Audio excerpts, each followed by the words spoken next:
Greetings, veterans of the Psychic Wars, and welcome to Ludonauts. I am your host, the narrator, a cosmic being dwelling in a vast crystal pavilion at the heart of the multiverse. I have taken 3 unassuming mortals and sent them forth into an adventure beyond your wildest imagination. Let's meet them. Hello, I'm Craig, and today I'll be playing Getbit, a Temple Knight of Talak. I'm Michael, and I'll be playing Peter Penumbra, the Kakajin. My name's Robin, and I'll be playing Pig, the Derivative Dwarf. Previously on Ludonauts, our heroes have accepted a mission to search for the missing Baron Rhombobulous, a notorious Troika socialite. After a considerable amount of messing about, they receive a tip-off that the last person to have seen him, the Obsidian Sphinx, can be located in the mirror city of Akiort, which lies on the other side of a portal located in the Blancmange and Thistle Hotel. They find themselves in the street, facing a decision. Do they go to the Blancmange and Thistle now, or do they return to Mrs. Stiffprunes for a night's rest and perhaps recuperate some of the lost health? I don't think I've lost any health. Lucky for you! Somebody cast a spell, and Getbit got knocked about by a troll. I did get knocked about by a troll. Yeah, I should probably go, heal my wounds. We'll go have a cup of cocoa, bowl of porridge, tackle the horrifying night city that lurks in the undershadow of Troika in the morning. Back to Mrs. Stiffprunes. The gang head back to Mrs. Stiffprunes for a comparatively early night. They rest up and heal up all their wounds. The next morning, the gang wake up. I'll get up bright and early, go and get Getbit, who has not been sleeping. Getbit has not been sleeping, as is his wont. And then wait several hours for Pig to wake up. Ooh, that was a restful all-night stare. Getbit's burnt a hole in the wall at the one particular bit that he stares at. Such is the intensity of his watchfulness. For Talak. Did you see anything while you were watching? Not a thing. Do you ever? Oh yeah. Sometimes. For sure. Within the last 14 years, there has been occurrences. Let me tell you. At the corner of your vision, things whispering. Certainly at 4 or 5 in the morning. Let's get a nice breakfast of, cold solid porridge. And solid porridge. Didn't that happen? Yeah, it's cold solid porridge. You've got to... Oh, yeah. The sound of something pleasant frying from downstairs. Fried porridge. Drifts up to your rooms. It's the first porridge you've ever had to cut on, a rotary saw. You get blocks of it, slabs of it. Oh, go down. Someone's frying something, which means that, it's not Mrs. Stiffprune. I guess let's check it out. You head down to the kitchen and are met with the sight of your acquaintance and fellow inhabitant of the house, Thimblecrick, the goblin bookmaker. He's frying handcakes, the traditional breakfast of the Day of Hands. Oh, of course. Hello, Thimblecrick. Morning, lads. Did I win anything on that bet? Oh, you missed a virtuosic performance. I had to get away, sorry. Well, was quite interested. But... bit controversial, though. Oh, really? He performed Fetid Sojourn from Miss Renata. Pig spits out his drinks in public! You know that Fetid Sojourn from Miss Renata is controversial because it's, some might say, dated depiction of Defilers of Ponds. Don't let Kenneth hear that you've been... around that. Yeah. Or let Kenneth hear that. No, because you'll never hear the end of it. And he seems happy enough these days. yeah, we don't need to cloud his mind. Handcake, lads? I'll take a handcake. They're not going to turn us into balloons or anything stupid like that, are they? You give us a look. No. I've had some odd experiences with What's food. an odd thing to say, Peter? Right? A hand giving, a hand receiving. I'll have a handcake, yeah. He starts dishing them out. They're essentially pancakes, but in the shape of hands. He's got a little special festive mould that he pours the batter into. What's a little hand bowl? Because traditionally, you cover your hand with it and then you slap the boiling oil as quickly as you can. I see. That was how they used to do it. That's how they used to do it, It's commercialised, no one has time to do things individually anymore. No one has time to let their hand heal from the burn. Pre-spatula. Yeah, you just... bits of skin in the pancake. Yeah. Oh, that was the best part. Crispy skin. Yeah, it's like Rip the skin off first and eat it, Yeah. See, you had a good childhood. Well, when we were raiding, we had a lot of hands. Raiding, eh? Comes a voice from the table. You hadn't noticed, but Captain Oatworth is also in the kitchen. Oh, morning, Captain. Good morning, boys. Don't normally see you up as early as this. Celebrating the Day of Hands. Mm-hmm. Hand giving, hand receiving. Audible sound of awkward nodding. He's already tucking into a hearty plate of pancakes. I remember back in 75, particularly special. He's prone to launching into lengthy anecdotes about his time in the Troika Navy. Him and his other, the rest of the crew, they were on a mission to seek out and explore, strange new spheres, new civilizations, that kind of thing. They bravely went where other people hadn't gone in previous times. Mm-hmm, mm-hmm. Rolls the tongue, doesn't it? It does, yes. I remember a particular I've tuned him out. Day of the Hand where we were in orbit around Mogadon 9 when we encountered this curious anomaly. And you've heard this one before. There was somebody... either a space god or a computer that thinks it's a god, or bloody ridge-headed men again. Saved the day completely, and we managed to carry on. The captain, we couldn't find the captain, but... He was the captain. Well, he's the captain now. He's our captain. Presumably he's served under many captains. I like Have to you served under imagine many captains? Oh, quite, I remember. There you go, he's served under many captains. It just fades pleasantly into the background. We have another conversation. Yeah, all this is going on in the background. Like a radio that you're sort of slightly tuning out of. Oh, have you been to the other city?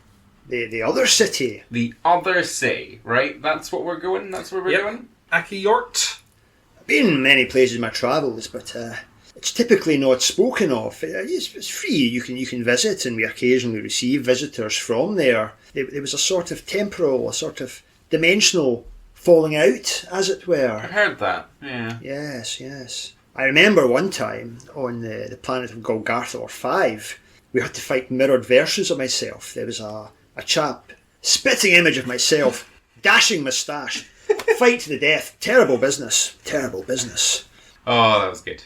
So we've had our handcakes, and now we need to go to the other city. Go to the other city where we might fight mustachioed versions of ourselves to the death. So we need to get to the other city. Yep. Have we any idea how to do that? Yeah, we need to go to the lounge and fizzle, Mm-hmm. and we need to get up the lift again. Uh-huh. And there's like a spooky mirror.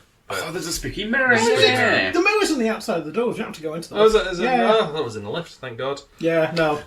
Right. So should we take the train or the sky cabs? And also, Peter, are you paying?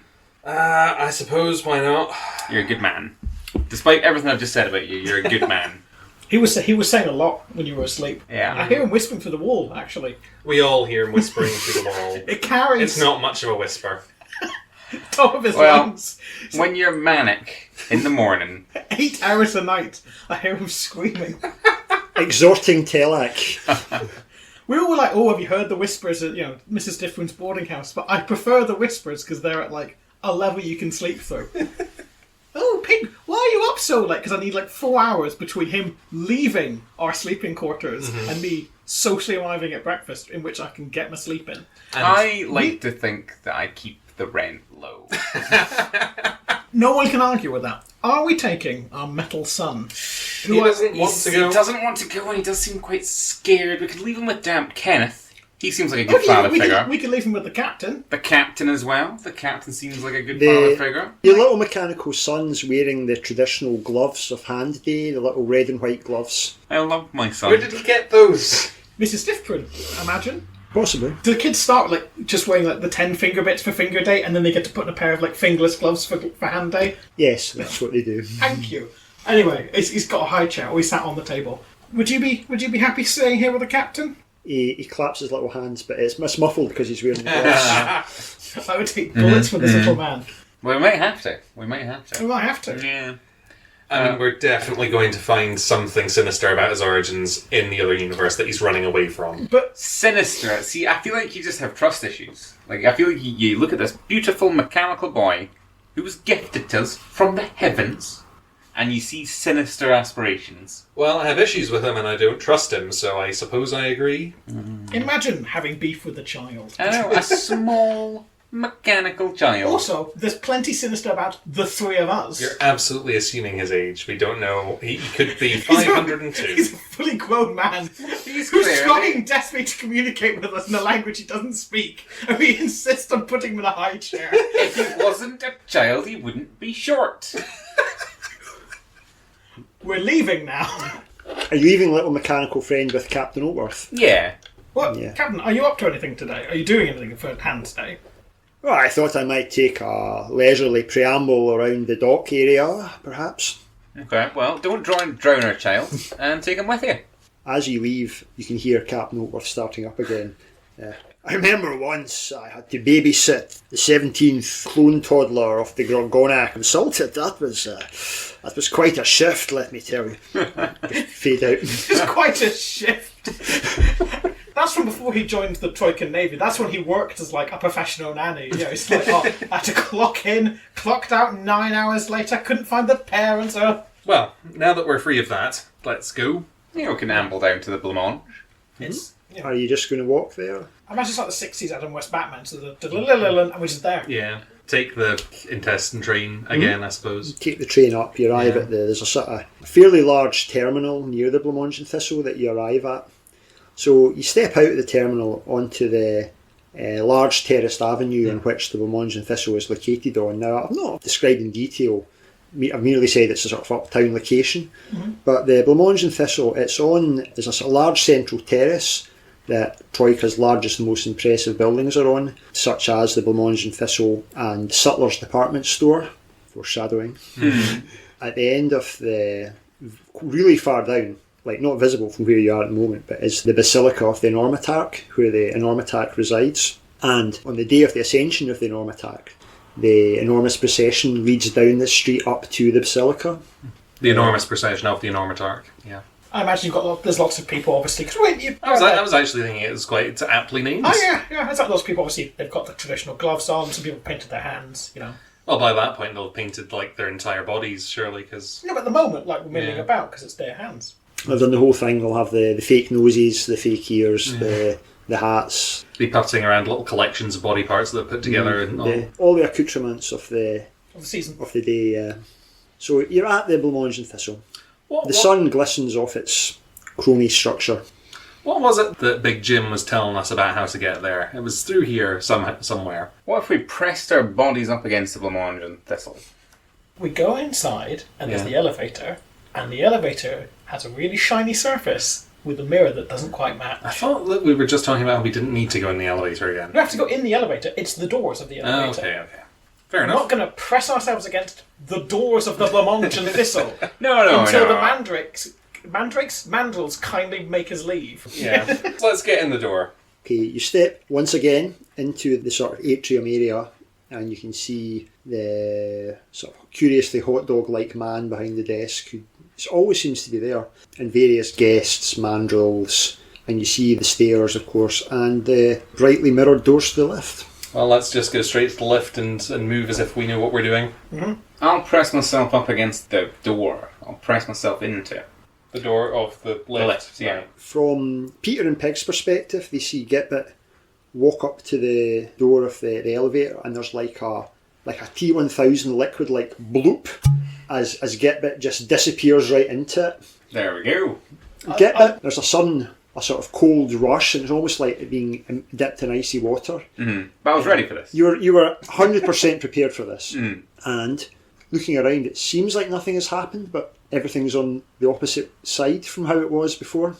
You're standing exactly the same spot, but everything's the other way around. Okay, and I take it my friends aren't here. You don't see them, no. But I will start to very quietly and internally panic. On the other side, I lean to Peter and say, we could just leave him. We could. You can probably just get back straight through, though. Oh, I don't take that chance. And I go to the... Yeah. Just that one moment. Like, we can breathe in this one moment. Okay. Without having to just... to worry about him. Talio.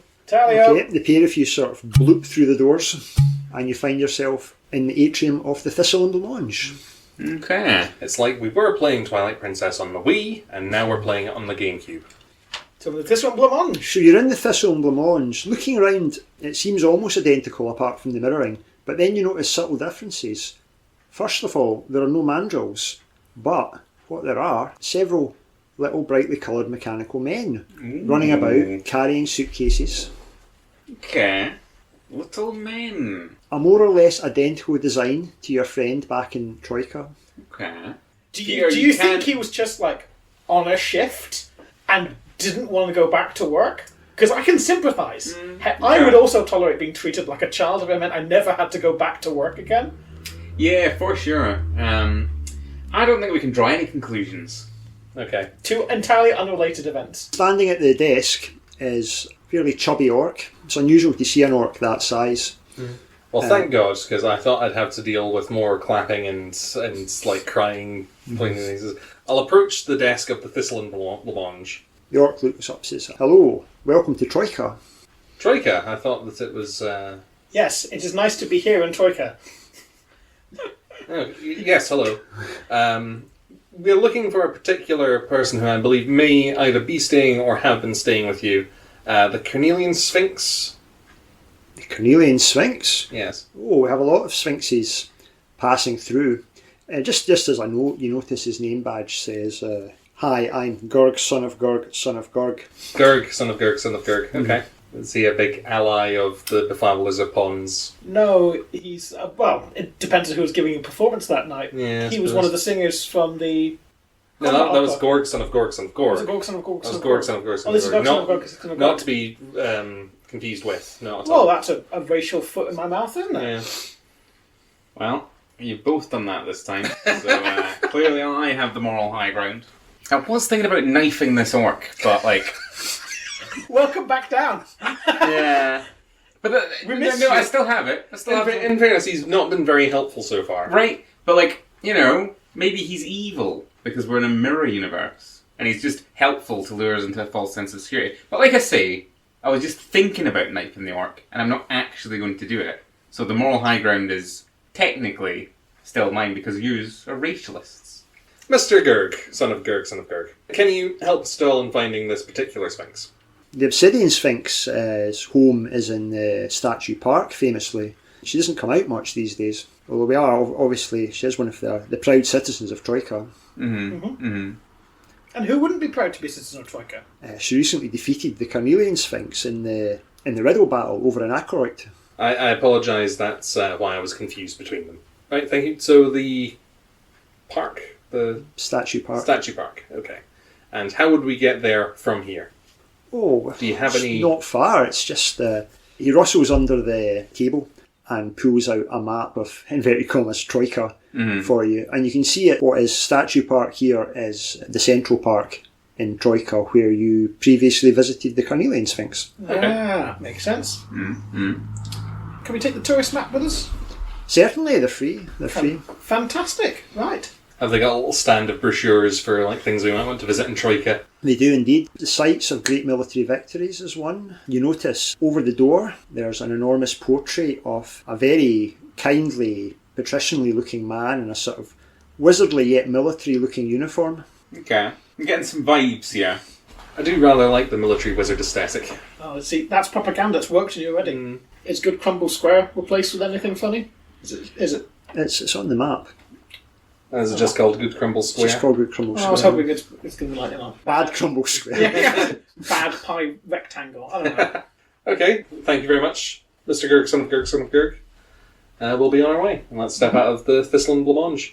You step out into the street and you're immediately struck by quite how different this place is. There's an enormous statue of what looks like the same wizardly man, and he seems to be defeating a large dragon or a lamprey or some sort of unpleasant looking creature. He seems to be soundly thrashing it in combat. Physically with his hands. He's sort of stamping on it, and he looks like he's... Obviously this isn't working radio, but he's got his hands up, and it's like he's about to just, you know, blast it with some sort of arcane magic. The magic version of having, like, a statue with a sword raised. Yeah, Yeah, it's yeah. like, oh, we, as people who live in Troika, understand the implications of his hand. Is there a plaque on the bottom of it? There is indeed. What's the plaque, sir? It says, celebrating glorious leader Pentax Malkavian's defeat of the vile Enormitarch. Oh. Violent Armatark. Our guy's fun. Our guy's fun. What? Are they having Day of Feet today? Like he's not people-shaped, our guy. Is that true would be he must be people shaped because he's got fingers and hands and a nose and No one has to ascertain how they are attached. I suppose. Dragons can have feet and hands and So toes clearly, and noses and they're heads. all crazy here, and they think they're Troika, and that we're Achiord. I'm sorry to tell you this, Pig, but all of you everywhere are crazy. It's been a day. It's currently a It's an day. apple. That's Overhead, you can hear the sounds of engines. They seem to have... There's something that looks like a ladder wing, but it's not organic. They've constructed it out of canvas and metal and propellers, and it seems to have some sort of internal combustion engine. It rumbles overhead. It's very noisy. Good God. It's a lot noisier than a ladder wing. Yeah. It's perverse and somewhat gross. That's an engine all the way up in the sky. It's not supposed to be there. Think what they've done to the trains as well. Oh, Telegraph! I rush to what I know to be like the intestinal underground. You head down the stairs. There's a sort of barrier that you Just run right into.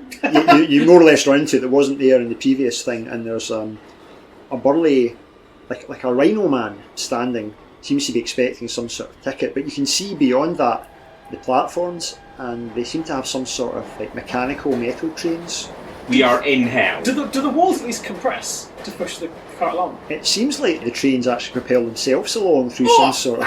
This is really unsanitary. I don't like this. Unsanitary. Yeah, it's gross. Oh, God. The Rhino Man is wearing the uniform of the Troican militia.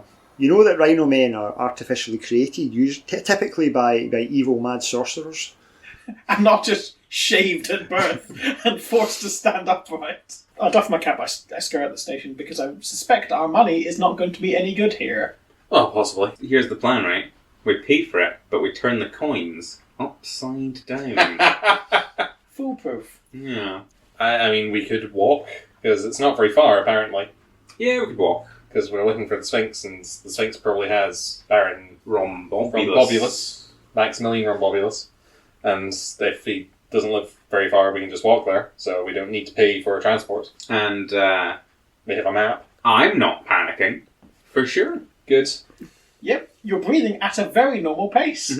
Swords are out, but I could put them away. I could put them away at any point. You never do. I could, though. It's not a problem. Mm-hmm. It doesn't have a problem. We're walking. There's metal trains and, Don't, of course. Don't remind me, I've got breakfast. I'm keeping breakfast down. Mm-hmm. I'm trying not to look at the mechanical things in the sky. I had so many hand cakes. Oh, What are the populace like? Is it a lot of mechanical men around or rhinos, or is it more... The people look mostly the same, although they seem to be somewhat more dourly dressed. Mm-hmm. I've just realised, and I'm saying this as we're walking, our mechanical son, obviously. One, I feel bad because he might not have enjoyed being infantilized. Is he like their version of a monkey? Like, is this just what happens to monkeys in Accio?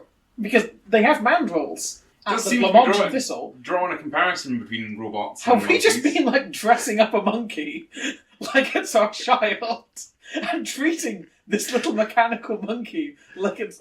That's why I can't communicate, because it's We are a found family. It doesn't matter where you're from. found doesn't normally mean abducted. He can't think of anything more than bananas. We are a taken family. Oh, we should be taking him to the vet. Oh, No, he isn't actually a monkey. No. but he's As like... far as I'm aware. You've gone a step too far but there, he's like Dave. functionally a monkey. I could get you a monkey. I know where they are. Do you want a monkey? Would you be forcing me to pay for that monkey as well? Well, you are. Would you be suspicious of this monkey? Oh, I don't trust that monkey. Oh, it's got evil No, intent. because I know where it bloody come from. You're so ist. You're such an ist. To be fair, you kind of know where the mechanical boy came from no. now. Yeah. Do you trust him more? Me? Your face journey's not translating to radio. We're walking to Statue Park. I feel gross, uncomfortable. They don't even have, like, weird organic creatures. They've got, like, these things with wheels. Why would you have wheels on the road? That's disgusting. You make your way to Statue Park. Obviously, the streets are reversed, but you don't find it too difficult. The majority of the landmarks are the same. However, here and there are some completely different buildings, as if they've been destroyed. The most pertinent one is the College of Wizards is still standing. So you guys have seen pictures of what it was, and you know that there was a war between the Colleges of Wizards, but that doesn't seem to have happened here. Like, Wizards love towers. Oh, yeah. So there's an enormous I It's can't believe them tower. either. It's like a thicket of towers. Towers in which to ponder the orbs. Yes. Oh, orbs as far as the eye can see. Orbs, towers, staffs, which are basically little towers. Rods. Yeah. People hats with stars on them. Yep. And there are a few more people that have a somewhat wizard-like appearance, perhaps. We're wizards. You're magic users, yeah, it's yeah, not the yeah. same. I'm going to claim that we're wizards. I would not claim that we Snooty were wizards might not claim that we're wizards, but we were wizards. We can spell, we can sling. I think it's like the difference between, you can't just go around calling yourself a professor. I did that for a brief period 3 years ago. Okay, well, I didn't know that about you. Professor of Telac Studies. was it? Exactly. Let's just keep our head down and try and resolve this matter. You arrive at what's referred to as Statue Park. Compared to the Central Park in your own Troika, it seems horribly overgrown and there's thorny sort of thickets everywhere. The whole area is covered in statues, but you're looking at them, they seem really unusual statues rather than the usual heroic poses. Many of them seem to be in the process of begging for their lives or perhaps fleeing. Okay. A few of them are in a sort of combat pose. People-sized statues? Yeah. They're all people-sized, yes. Okay. To scale, 1-to-1. To scale 1-to-1. Yeah. Many of them are in, again, wizards' outfits. Do we have any mirrors on us? Anything reflective? Got an accent I could polish. You Yeah. may have access to 1 or 2 swords. That's true. They're quite bloody. You should probably be wiping the blood off of them. Anytime. It's bad for the swords. It may well be, but tell me where I've got the time to do that in a day. In the day, maybe not, but you do have an awful lot of hours of wakefulness at night that you'd seem to just spend staring at one particular spot on your wall. You've got to be ready. The doors are caving in. I've got a horrible set of conclusions I'm drawing about these particular set of statues, and I'd rather not dwell on them.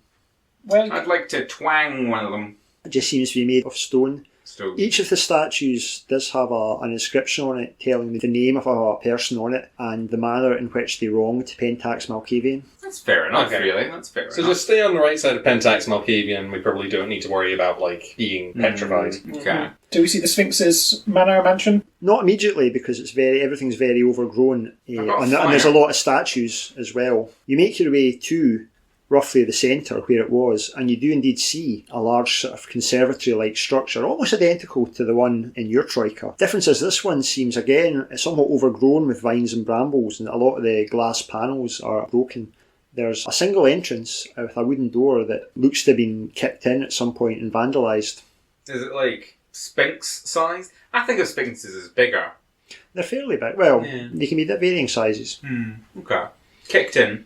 Now, this is surprising to me because their Sphinx seemed more competent than our Sphinx. I feel really bad that we helped rig the match, because the match might be the only joy the Sphinx had. Having said that, we do know that this Sphinx is big into their riddle drugs, so maybe we could use that as a lever to Do we have any of the riddle drugs left? No, but we could That was the other Sphinx that was... Oh, that was that's on true. there. This is the one we rigged in the favour. Oh, happy. I Oh, think in that we case, brought That's the the good drugs. Sphinx. I thought there was the... You're away to meet the one that you worked for. Oh, right, Ah. okay. the Obsidian Sphinx. Obsidian Sphinx. I've We're been all mixing very them up. Sphinx racist. Yeah. Which, to be fair, now I feel happy we rigged it in their favour, because, you come from this, once a century, you come through, your big day, you get to go to the nicer city, and you just get drubbed in front of a whole audience of people. You have to come back here. Anyway, we go, the door, I assume, is openable, because it was kicked in. It is, yep. Go in. I think there may be a missing Sphinx to add to our worries, given the kicked in. If someone's kidnapped a Sphinx, my moral obligation to Maximilian Rhombobulous ends right there. That's above my pay grade. Well, let's investigate. You walk through the door, find yourself in a fairly long concrete corridor, and there's another door at the other end. Let's not just go barreling on ahead, because there might be some loose floorboards or monsters waiting for us. Let me scope out with my second sight or something to see if there's anything, because I don't like the look of this just immediate entrance into a long hallway. Success on second sight. As a creature of the outer dark, you sense the closeness of that outer dark here, that the great void beyond the spheres feels close to you at this point. We might be fucked. Yeah, are you gonna tell the rest of us how you feel, or are we just gonna? Because I'm happy to just run head in. Well, on you go. Okay, I'll run directly ahead, screaming "Fortelac, Fortelac," scraping my two swords along the concrete walls. Just screaming, for Talak, for Talak. Gitbit launches himself down the corridor, swords scraping along the side, sparks. It's quite dramatic, because it's a dark, dingy corridor. I was hoping there would be sparks. And there are sparks. It's very cinematic, in fact. And how are you approaching the door? You're going to hurtle through the door? You're going to kick it down? Just like head first. Like, what kind of door is it, first of all? It's like a wooden door. Like head first. It's like a wooden fire door, like you might see in a school. Mm-hmm. I suppose I should not completely headbutt a fire door. I'll run at it as... Particularly you don't know what way it opens. Yeah, I'll go as fast as I can, and I'll lunge into like a flying kick towards the end, still scraping my swords along the side. Do you want to make a luck roll? Yes, absolutely. So I got an 8, so that is a success. Okay, your luck goes down by 1. Okay. Thankfully, the door opens the correct way from where you're... So are you kicking it? Are you shoving it? Like, full flying kick, like, into the do door. a full flying kick. Both legs directly into the door. It's a heavy door, but it opens. For Telak, like, I've been telling people about this. The doors are caving in. I knew it was a call to action. Yeah, I also don't know if I know what you mean by that, or if you know what you mean by that. I don't know what you don't know what you mean by that, but I know who knows what they know about that. Is it Telak? It's Telak. Unfortunately, at the other side of the door are some steep spiral stairs. Okay. Gitbit disappears through the door and you hear a clattering, a sort of thump, thump, thump, thump, thump, so you take 1d6 damage. Okay. 2. I will approach the stairs much more calmly. Because we're rational adults. The pair of you open the door, which doesn't seem to be much fazed by Gitbit's assault, and you see that you're standing at the top of a fairly narrow but fairly steep concrete stair. It's a spiral, so it just disappears off down. Gitbit is lying in a heap 3 or 4 steps down. You alive? I didn't see them. I didn't see where they came from, but they've got me good. Wait a minute, you're trying to say that you weren't prepared? I thought I was. It's a crisis of faith. All those nights staring at the wall couldn't prepare me for these stairs. I'll step over Gitbit and continue down the stairs. There doesn't seem to be any source of light at this point. Hold on a second. I'll take out my eyes. I'm pretty sure that's a success. Darcy, yeah. I would like to light my torch, but I left all of my oil outside the Battle Opera arena. It was all over you, if I remember correctly. Yeah, I don't have any oil anymore. I've got oil and a lantern. I suspect that even if you had a lit lantern, it might not help. Okay. But yes, I can see in the dark now, and I'm assuming that I can see fine. Peter casts Darksea. He plucks out his fake eyes to reveal the darkness, and he can see perfectly clearly, and takes 1 point of stamina. Oh, do I have to hold them? Oh, the texture's horrid. I mean, it'd probably be easier if Peter just put them in his pocket or something. It would be. He likes to hand them to you just to freak you out. In the dark as well. Wordlessly this time. Just slip something into your hand. They're just wet orbs. I will continue down the stairs, and I'll say, I don't know if you want to come with me. If you do, try not to fall down. I'm just gonna, crawl. I'm just gonna crawl on the floor. Mm-hmm. Okay, low center of gravity, good idea. Mm-hmm. Is it worth me striking my lantern? Try it. But also that will probably hurt my eyes. I didn't ask you to cast dark vision. I'm gonna grab your foot. It's me grabbing your foot, Peter. Yeah, grab my foot. I'm grabbing your foot. Just walk. When you walk, just tell me and I'll crawl with you. I stamp on Gitbit's hands. Ow! It would be easier probably just to light lamps at this point. I'll go further ahead so I don't get blinded by the... Pig pulls the ripcord on his lantern and it starts up. Oh, sorry for helping add to the web we're weaving. As a former miner, you've got a fairly high-tech lantern. Yeah. It's a fairly high-end device. It's high-quality stuff. I'll grab your leg then, because I can see it now. It's horrifying. It's like working in collaboration with a slasher villain, but one who won't stay silent. It'd probably be quicker just to walk. I mean, you can see what you're doing. Yeah. Okay. He did just light a lamp. I have been burned before by these stairs. I'll very shakily stand up. What's down the stairs? You carry on down the stairs. They're quite dank and damp. There's lots of water dripping down. The concrete's very old and ancient, and there's moss and lichens growing on it. After maybe 10 minutes or so of travelling, the stairs open out. Or rather, the walls disappear, the stairs carry on, and you're in the blackness of space in between the spheres. You can see distant stars shining. Far, far below you, there seems to be some sort of, the stairs seem to connect to some sort of land. You're not sure how you're breathing at the moment. This is different. I continue to panic internally. Certainly, Gitbit and Pig are perhaps not in their element here. Peter's somewhat less concerned. This is home. This is more normal than anything else I've experienced so far. If you continue to descend downwards, there's a terrible mix of agoraphobia and vertigo, as there's literally nothing holding you onto these stairs. There's no banister or wall or No anything rail. like that. There's no rail. There's absolutely nothing. We're putting a word in after this. If you were to go off the side, you're not quite sure what would happen, nor do you wish to find out. Pig doesn't like this. This is the opposite of Pig's preferred element. Pig's an underground creature. Pig loves the comfort of being surrounded by solid real material, and the endless night expanse looks exactly like that crack that his dad tripped and fell up into. He's keeping his hands steady, but he doesn't like this at all. Not one tiny bit.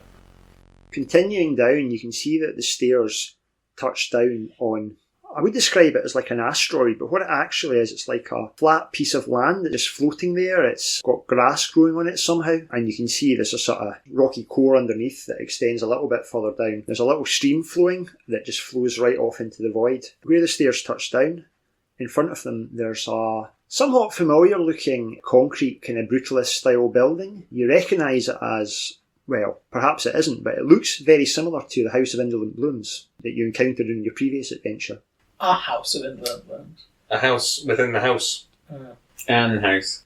Are we still thinking that someone, like, home invaded and, like, kidnapped the Sphinx? Because, like, see, once they got to the void room... Yeah, they might have turned back. I agree.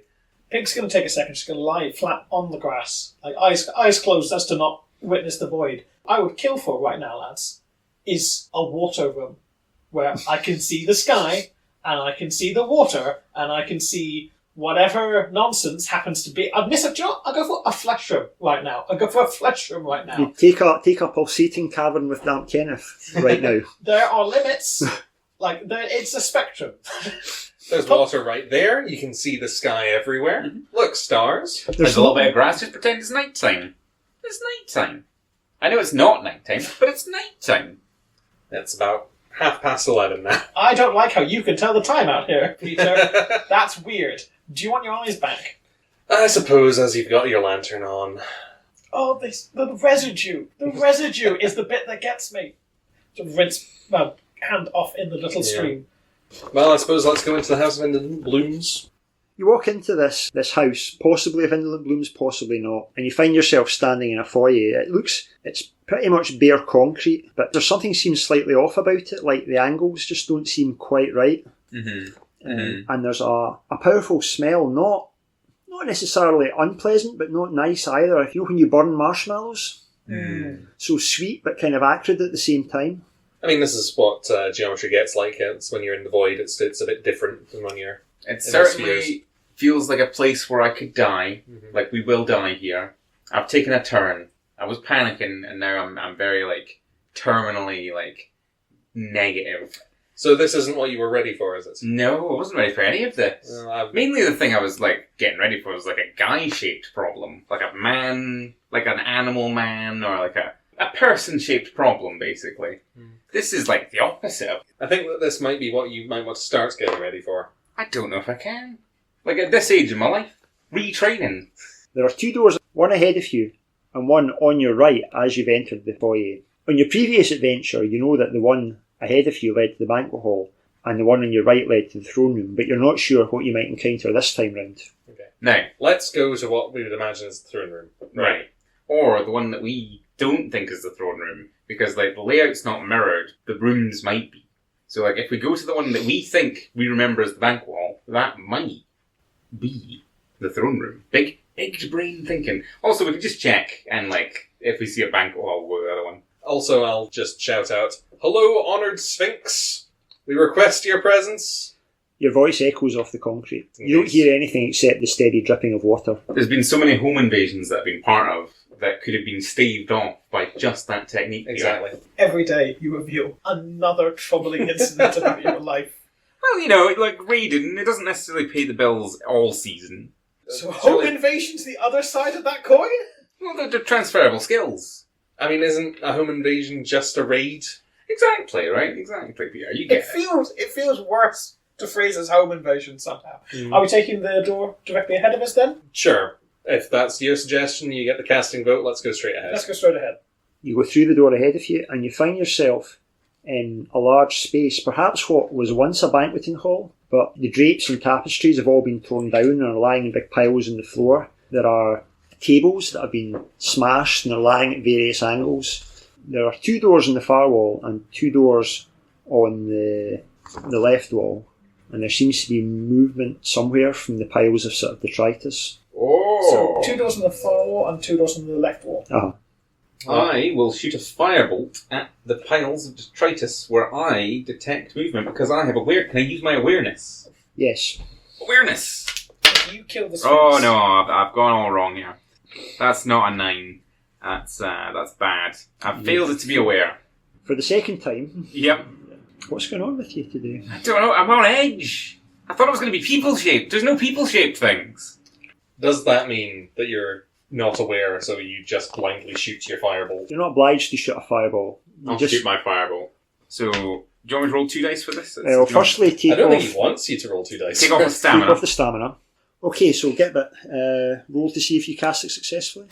Yeah, it's an 8. Well, Yeah, I failed fireball. at that. I need to get a 7. Getbit gesticulates with his hands, and you know from previous experience he's trying to cast a fireball, but he's too on edge and he just can't focus on the relevant mental thought process to do it. I'm a wizard. I'm a wizard. I will pretend that he was just pointing. I'll be like, oh yes, is there something over there? And I'll go and investigate.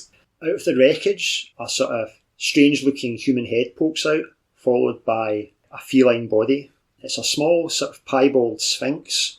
It's maybe about the size of, say, a cheetah or a leopard sort of size. It's got a sort of cruel teenage face, and it's not one particular colour. It's, you know how you see cats that are different colours? Yeah. Well, this is like that, but it's different colours of material, so possibly like granite and I'm jade and imagining things. When you go to like a geology museum, you see like a lump of ore and it's shot through with all the different minerals. Yes, that's what this sphinx looks So like. it's like marbled, but Mm. not marble. Not actually made of marble. Gotcha. Oh, hello. A second one emerges from the doors on your left through the ruined They're door. going to be exhausting. I hate teenagers. Hello. Oh, the new one arrives. Visitors. Hello. We're here to take audience with the Obsidian Sphinx. A third one emerges from the door in front of you and smirks. I would like to take it, give it a little nudge so we all standing with backs together. We're actually more to the point looking for a man. Looking for a man. Yes, a particular man. All 3 of them start sort of slinking towards you. Okay. What sort of man? A very round, A very... bumbling, rich man. I see. There's a sphinx that we know who we think would know where he is. And we were told that this sphinx lives here, but I don't believe we've met you before. No, I'm sure I would remember. Do you like games? Depends. I don't want to die here. Why do you ask? How about a game of hide and seek? Right, we'll seek. You hide. No. Oh, that's not very Is it fair. going to be one of those? Winner eats the loser? I mean, I don't see how we could eat. Well, I could chow down. You're made of rock. I'm just taking out my fusel and, pumping a blast into the one that said that. I just want them to know, if we do succeed at this, I am going to eat one of these sphinxes, because I have the capacity and the inclination. Very well. I think it's now, combat time. I have now fired a gun. Before they close, Peter cracks off a shot. I prefer tag. Fusel. Crack off a shot, but it lithely dodges out the way. Okay. I'll keep note of my fired shots. The lead sphinx, the one that you shot at, its face screws up, it snarls at you and leaps at Peter. I'm not sword fighting, so I don't get to potentially hit Well, back you're here. carrying a fusel, so it's Yeah. going to count as a club. Sure. 14. So if I'm adding my fusel fighting, Sorry, what did you get? 15. 15. So okay, you won. Yes, okay. Let's roll the dice. I blast him for 12 points of damage. Peter was more than ready for this assault. I'm All right. Omnipotent narrator. How much did you say? 12 points of damage. Ooh. You shoot the lead Sphinx squarely in the chest. There's a shattering sound like rock and crystal, and basically the whole front of it just collapses and it falls down in front of you. Oh dear. The second Sphinx, the one that emerged from the kitchen, it also launches itself at Peter as well, for this time from the side. 17. There's 15. 15, that's successful. I never expected the Sphinxes to eat my face! Which is, in universe, a really weird thing to say as your final words. Take 8 stamina. 8. Yikes. It lands squarely on you, its sharp granity claws tear right into your flesh. Yikes. The one that came from the front room has decided that perhaps Pig looks like a softer target. Fair enough. 13. 17. Okay, Pig. That's 2 points of damage. As it comes charging towards you, you give it a sort of hefty dunt with your axe, and it sort of staggers back. Aha! I will rush to the one that just attacked Pig and try to break it. What sword are you using? I'm using Singing Sword, the Sun 2. Okay. Singing Sword, the Sun 2. Singing Sword, the Sun Sword 2. I got 4. Plus my thing, but that is only 13. Right, the Sphinx got 17. Yeah. I will scream from the floor while I'm holding back the fangs of a Sphinx that's pinning me down. I might be in more need of help, get that! The Sphinx was on the back foot from being smacked in the face with an axe, but it turns round and rakes its claws down you. Okay. Dealing 6, but subtract your armour, 3. so you take 3 damage, 3 damage. giving you a nasty gash. Oh. You're more man-shaped than I was hoping, but... Okay. So I am... You have one more or less almost on top of you. Yeah. In my theatre of the mind, the way I'm picturing it, I'm like pinned to the floor by it, and I've got my fusel like in between its teeth. Yep. And holding it up. So like I'm going to continue to try and hold it at bay there. I'm going to take out my knife, and I'm just going to stab it in the side. 12 to beat. I think I'm just adding my skill because I don't think I've got a special knife fighting. Which is 14. So Straight up 14, so yep. I don't have to put down what it does. I think that's only 2 points of damage. 2 points of damage. Well, it's better than it doing 9 points of damage to you.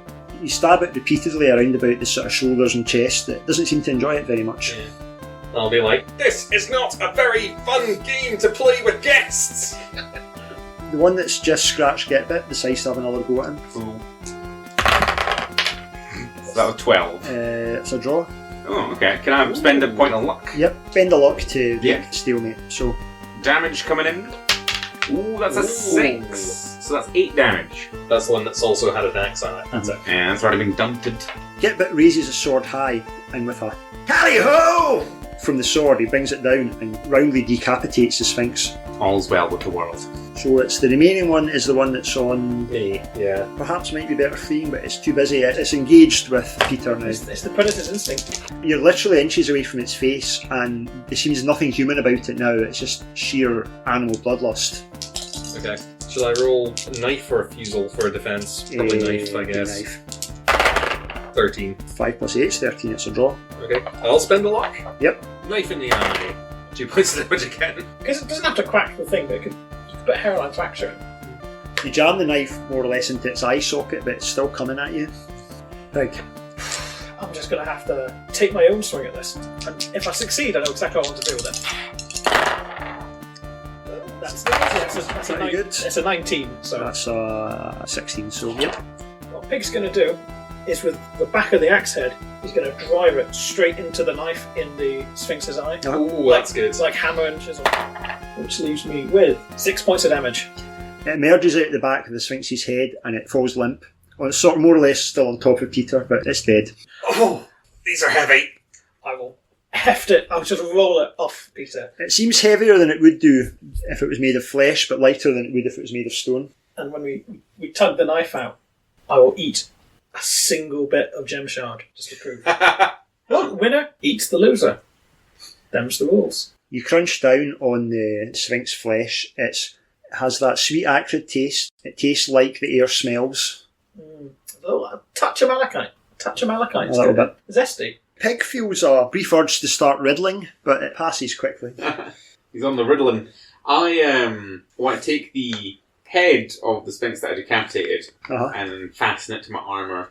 Okay, you do so. What's the rule with regaining hit points? Because you can eat your rations. You can eat rations, yep. And how much does that regain? Because let me tell you, I got the wind knocked out of me. Mm-hmm. Eating one provision will regain you 1d6 stamina, and a maximum of 3 provisions per day provide healing benefits. Okay. I'll eat a provision. 5 stamina. That's pretty good. Yeah, I'll take that. So, it's pretty dilapidated in here. Mm-hmm. Does it look like it's been dilapidated for long? No. It looks like it's been that way for some while. Okay. Well, we might be on a bit of a wild goose chase here, but all we can do is look around to see if we can find any clues to... We have taken life today. Yes, Which is always a good thing. if you say so. Should we continue on in this direction, or do you want to look in the throne room? I think we have a look in the throne room. Yeah. Back to 48. That would be the most sensible place, I think. But Okay. this time I will go armed with my Fusel weapon ready. And I'll put my knife back away. Hopefully it's not too chipped.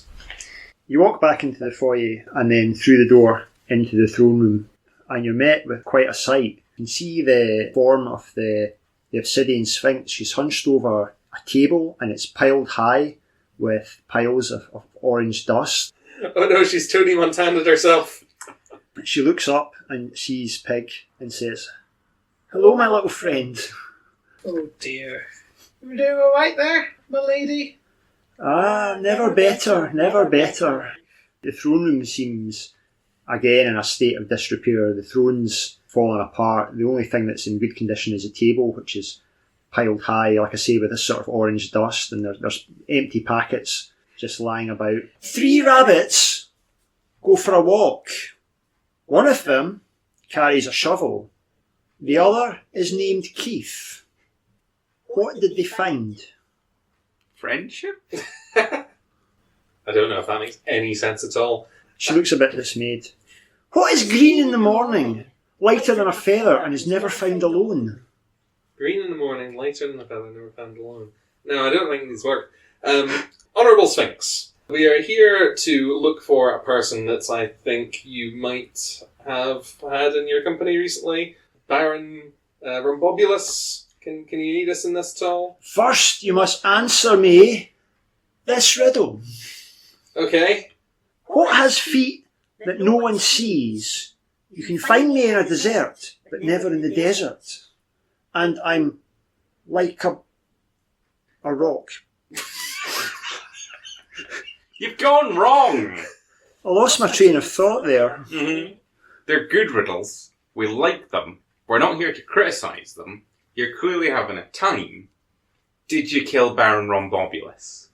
The Baron? Yeah. Baron. Funny fellow. Round. Yes. I'm imagining.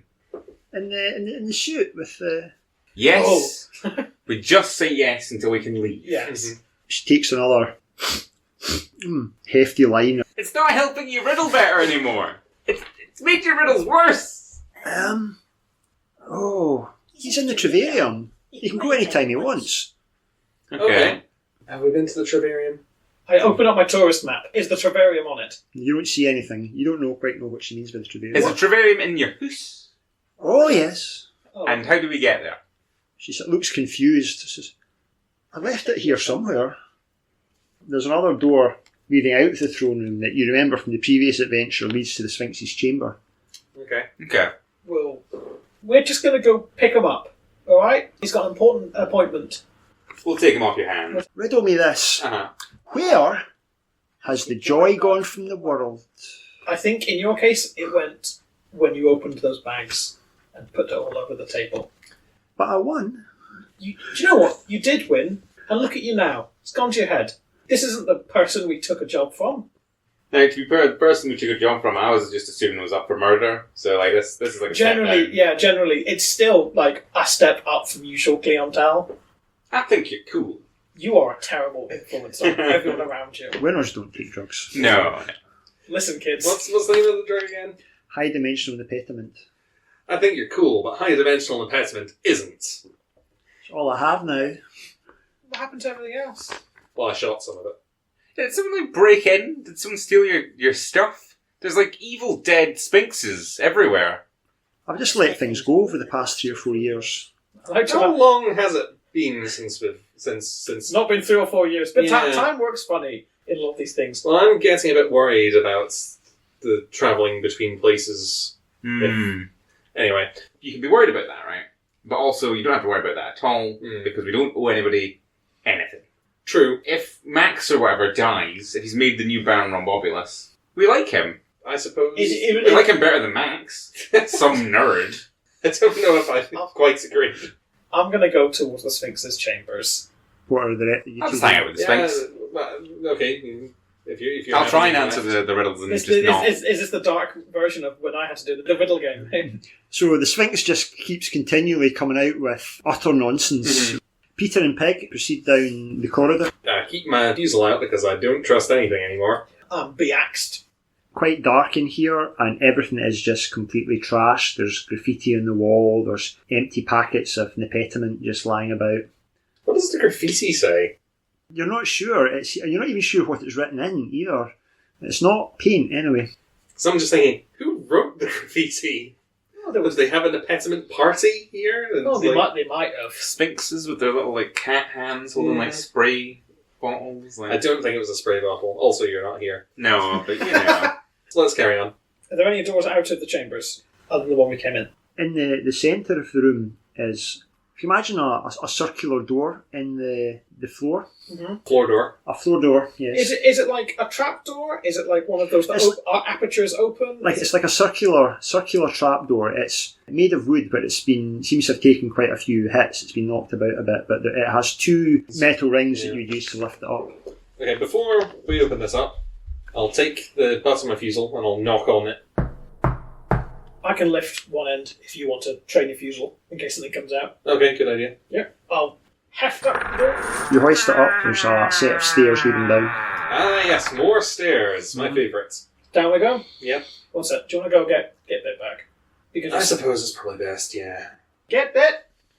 Oh, I'll be along with you. This is a banger of a riddle. Getbit joins you presently. She's off talking about clocks, lads. Clocks and teeth. I think she's really got something. Clocks and teeth because she's on the gear. Do you need me to fall down these stairs? Because I'll do it. I don't need you to, but it would be I funny. can take a headwind. Anyway, lantern held high, I begin to descend the stairs. 3 of you head down the stairs. You get to the foot of the stairs and you're confronted with a large heavy stone door which has a curious symbol on the front. It's a circle divided into 6 segments. Divided into 6. 6 segments. Interesting. Do we recognise this symbol at all? Doesn't look immediately familiar to you. It's not any of the major sort of religions or cults that you're familiar with. I reckon we should probably despoil this symbol. Well, you're not a pond befouler. No, befouling's very different from despoiling. As a reader, I have despoiled many a thing. Does the door open? Are you going to try? I'm going to try to open the door. You push the door open and it leads into a corridor. It curves off to your left and your right. There's another almost identical door in front of you. And if I tap, I'll go into the corridor and up to this other door. If I tap the symbol, is that movable? Does it react to my touch? There's a sort of faint electrical tremor runs through it. Runs through your hand. It's like touching something, maybe a slight vibration. It's not just inert stone anyway. I don't like the look of this, but I don't really understand it either. I'll open this next door. Yeah, go for it. The door in front of you doesn't open. Okay. If we close the door behind us, will the door in front of us open? The door behind you closes with a click, and immediately everything lights up from above. You can see that the flagstones that you're standing on large flagstones that are brightly coloured, and they have images on them. You're not quite sure, machinery, people, animals, nothing that you actually immediately recognise what it is. So they're in different colours, pink, blue, yellow, grey, brown, I think. And you hear a voice in your head. It seems to bypass the audio nerve directly. Hello, and welcome to the Trivarium. Hello! Hello.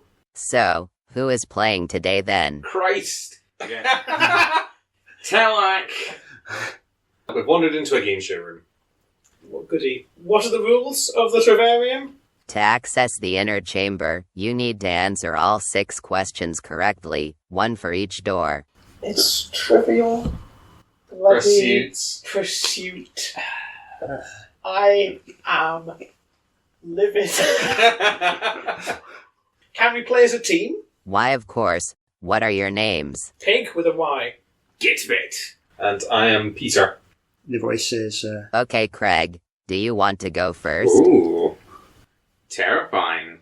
And of course, none of us knows what that's imagine, about, so... imagine you go into like a magic room and you are addressed by like the name of the avatar that controls your very soul and all cycles you've been through. I take it they say that in my brain. you hear it, the other two hear it as well. Okay. I'll have a go. I only Okay. know about swords, really. Being ready, a little bit about raiding, home invasion, that kind of thing. Ransoming, teeth extraction, that came up once. Are you ready for your question, Craig? Sure. What is the largest martyrium in Troika? Oh, I don't know. Does he not know? Is there a skill check? Get bit. Probably. It's get bit though, eh? Everyone else would know. Is this something that I You should can, know? you can confer. It's been mentioned a couple of times. Okay. What is the largest... Martyrium in Martyrium. Troika. Oh, it's the Basilica of the Enormitarch. Well, conferring with you, is that an answer that you've got? That's an answer I'm It's gonna give. more than I have. Peter? I think, yeah, I'm pretty sure. Not a martyrium. Is it not? Oh. Okay. Sorry, I didn't keep notes on every bit of your sodding road building. What is a martyrium? Is that, I remember the library. That was a fun time. Yeah. Is that a martyrium? You can make. I'll let you make a luck roll Okay. or a skill roll. I'm gonna go luck. Okay. It's higher than your skill. Yeah. Double one. Double one. It's a super duper That's a success. super success. Yep. It's obviously the Martyrium of St. Jude's. Oh, of course, St. Jude. I'll answer that. It's the martyrium of St. Jude. I like to think that because that's a luck roll, what he did was he just made random sounds out of his mouth that happened to be the martyrium of St. Jude's. Yeah. St. Jude. On the door in front of you, one of the little sections of the symbol lights up. Mm-hmm. You filled it up. Well done, guys. Great. Yay! What is our next question? Are you ready for the next door? Yeah. Does the door open now? No, Okay. there's two corridors leading off to the left and right that seem to Ah, curve okay. round. Yeah, I guess we go around the corridor. Yeah. You proceed round. Are you going left or right? Always left. Always left. Always left. To the left. You proceed round until you get maybe about 40, 50 degrees round the circle, and there's another similar door. Okay. Okay, Michael. Are you ready for your question now? Which one was this, Michael? Yeah. Is that me? Let's just both say yes. Yes! Yes. No. I was talking to Michael. Yes. I know it's not me. I'm ready. Okay. Okay, you're Michael. Okay, apparently. How many heads does the patron goddess of Troika have? It's not going to be 3 or 7, isn't I it? feel like it's 7. It's probably like 1,008. Is the patron god different from the Normatarch? I mean, Yes. Is I the, thought ma- he was our is, the, guy. yeah, is, Yeah. is the mayor of London different from God of London? Well, yes and no, I suppose. Can I also make a luck roll? Is it 7 your answer? Yeah. 7? That's correct. Well done. There's going to be like one person binging this who's going to know the answers and going to be really irritated Yeah. with us, the players. Okay, to the next door. As you move the appropriate number of segments round. You proceed round to the next door. As you walk, each flagstone lights up in a different colour. It's quite appealing. Do they only light up when we step on them? Yeah, it's like that Michael Jackson video. Are you ready for your question now, Robin? Yes, I guess. Which body part is celebrated on the first day of the advent of the Enormitarch? Oh, you get the easy one. Yeah, it's fingers. Obviously, it's fingers. That's correct. Well done. The third part of the symbol lights up. I don't know about you guys, but I think it's been a little easy so far. If you say so, Godroom. Why don't we spice things up a little? No. Do we have a choice? There's a sort of wet ripping sound from behind you. Oh, God. I turn around slowly with... I'm sorry, lads.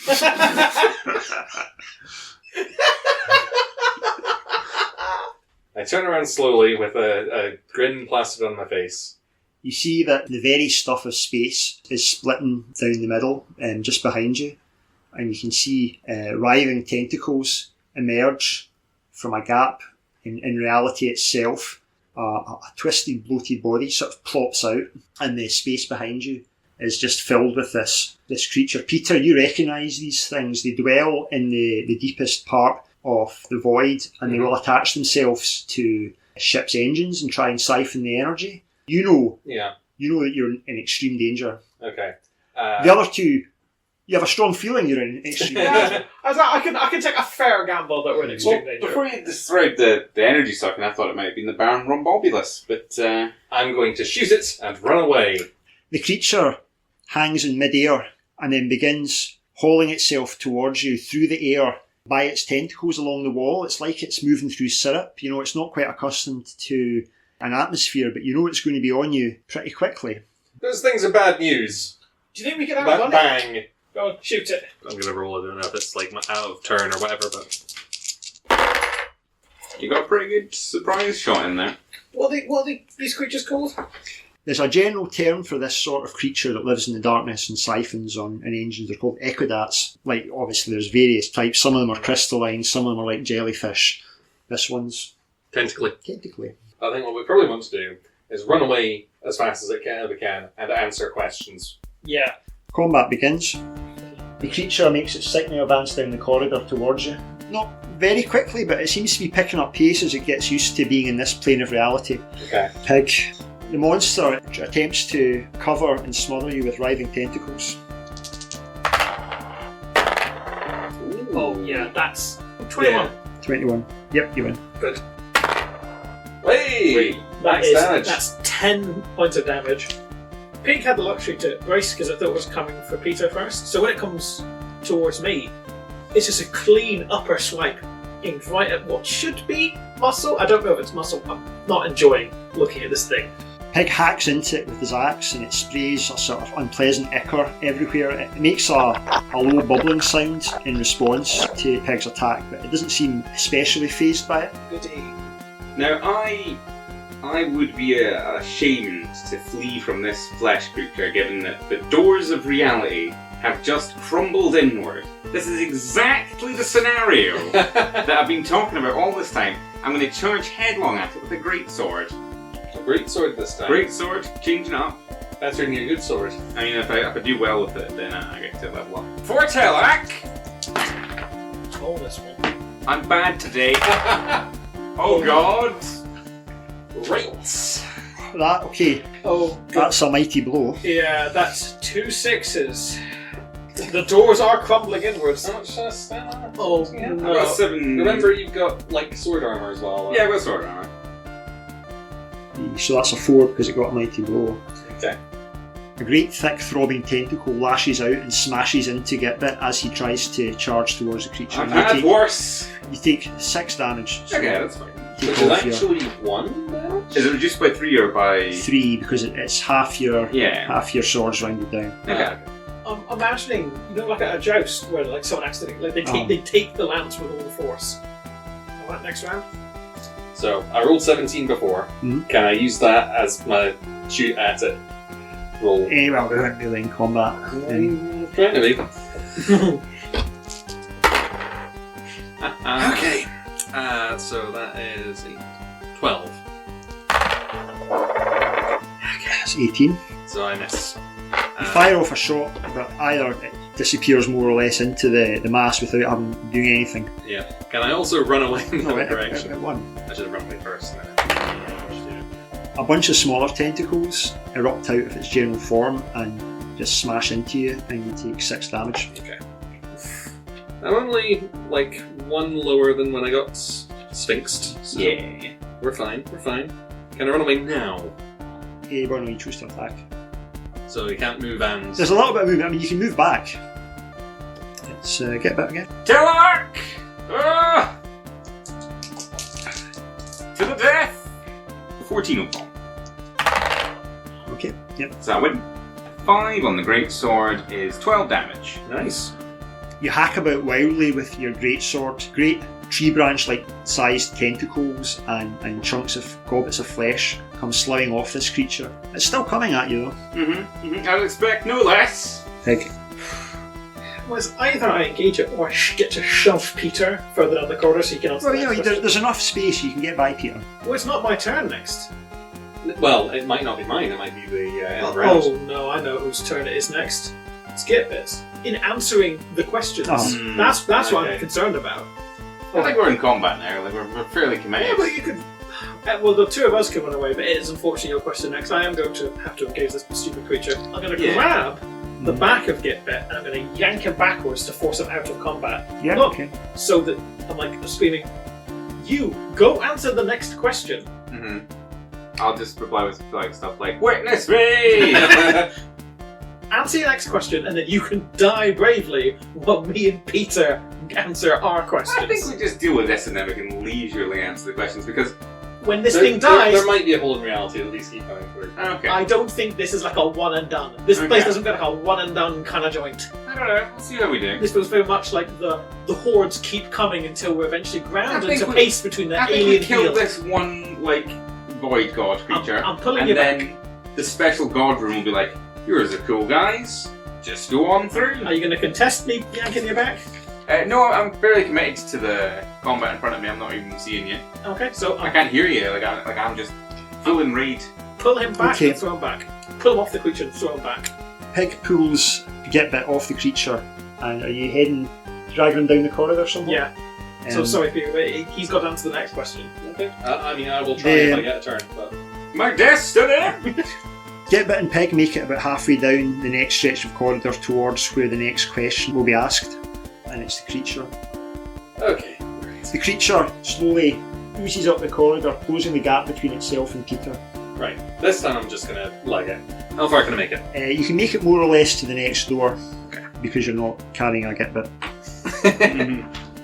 Do I get to try the question, or is that just That getting would there? be next. Yeah. Dragon Gitbit all the way along to the next Okay. door. Gitbit, do you let him drag you? Are you Mm. going along? Are you resisting? I'll be like, okay, I see your plan. Giving me more room for a run up. I'll like it. You won't see it coming. And I'm shrieking, answer the question, answer the thing's question in his ear. Over and over again. Next round. Gitbit. Oh, I'm up. Okay, Craig, I've got a real puzzler for you this time. Can I answer the question? Is it an and or, like an or, like nah? You are Listen to the being, question. you are being held in place. If you want to contest it, I will roll strength or wrestling to stop you from leaving. Okay. Never wrestle a dwarf. Hmm. Which legendary temple knight of Telek defeated the vile Finarch? Me? First of all, out of the game, do I know this? No. Okay. You know what? I'm going to let Gitbit know this because it's Teleki. Telak lore. Yeah. That was Jagrin Laird, of course. Oh, he was very good. I should have known you would get that one, Craig. With a sickening bubbling sound, the creature advances further down the corridor. It's closed the distance. I think it will be on you again pretty soon. Peter, the second you can, run to the next door. Well, turns out I can. Sprint. Okay, Peter legs it down the corridor towards the next door. On the yellow cheese. I've got a tricky one for you now. Let's hear it. Who is the current lord of the Multiversal Savings Bank? Oh, that's the banker lord. What's it called?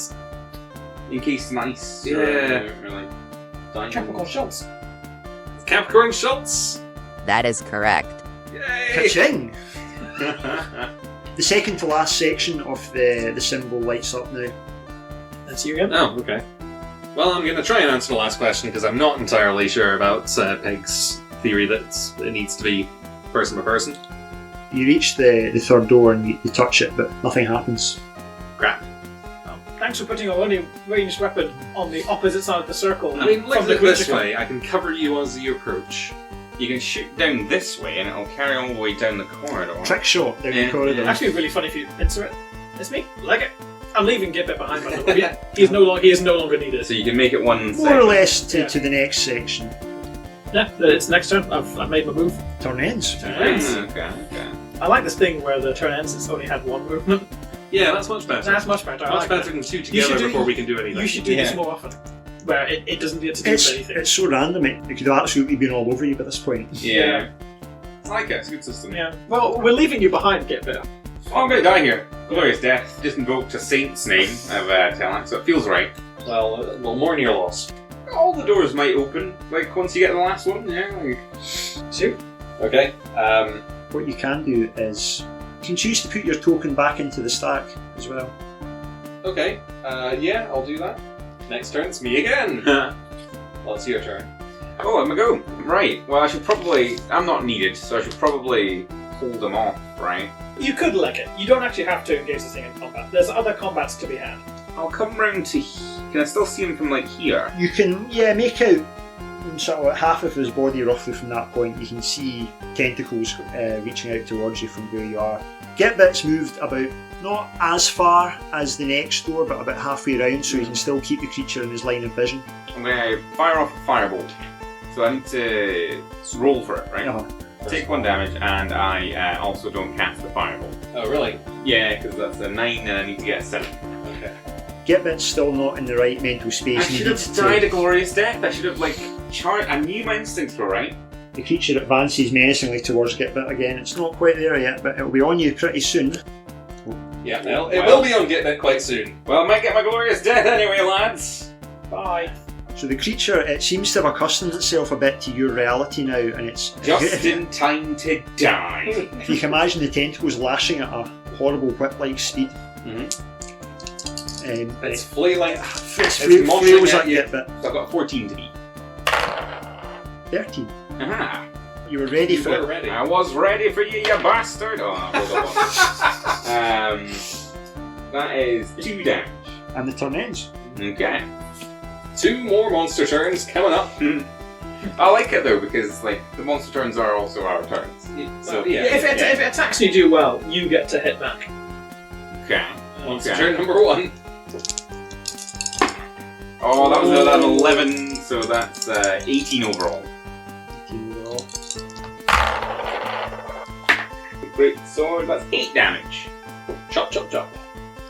You chop away, more tentacles comes flying off, and it seems to be almost growing new ones. I would expect no less! You're covered in extra-dimensional goo. You're using a greatsword, right? Yeah. They were historically used against pole arms, and you'd get up to them and swing them around in a figure 8 formation to chop your way through the spears that were coming at you.